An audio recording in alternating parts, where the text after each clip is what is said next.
Dernier outil,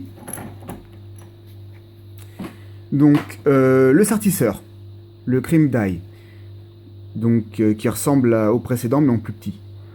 Donc première étape, comme à chaque fois, tu dévisses l'outil et tu remontes la vis de serrage pour pas être gêné. Tu montes le bélier, donc là t'es bien pas en contact. Tu descends l'outil jusqu'à ce que ça touche.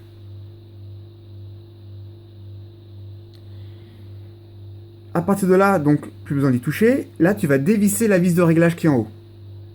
Tu la dévisses bien pour pas être gêné.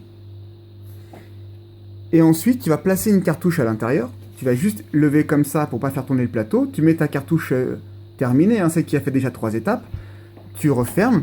Et ensuite, tu viens descendre ça jusqu'à ce que tu sentes le contact avec l'étui, donc avec la cartouche.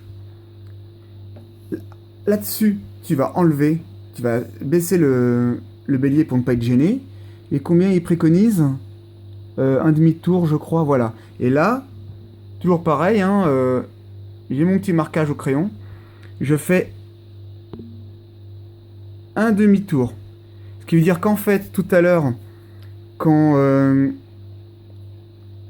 l'outil arrivait là-dessus, pile poil, là, ce qui va se passer, c'est que quand tu vas remonter à nouveau le bélier avec la cartouche, ça va s'enfoncer un poil là-dedans, et donc ça va biseauter les bords, les resserrer autour de la cartouche, mais très légèrement. Comme je te l'ai dit dans le texte, si tu serres trop, tu augmentes la pression interne nécessaire pour expulser la balle. Donc c'est pas nécessaire. Tout ce qu'on veut, c'est que la balle ne tombe pas toute seule. Par exemple, celles qui sont vraiment pas du tout serties, le simple fait de la charger dans la chambre, le coup de la culasse peut suffire à déloger la balle. Mais c'est vraiment des cas extrêmes où il n'y a pas de sertissage du tout et où il y a une différence entre le diamètre de l'étui et de la balle. Enfin, toujours est-il que c'est un risque à ne pas prendre. Ça coûte rien, moi ça me changerait à mes formules de faire ce mini sertissage.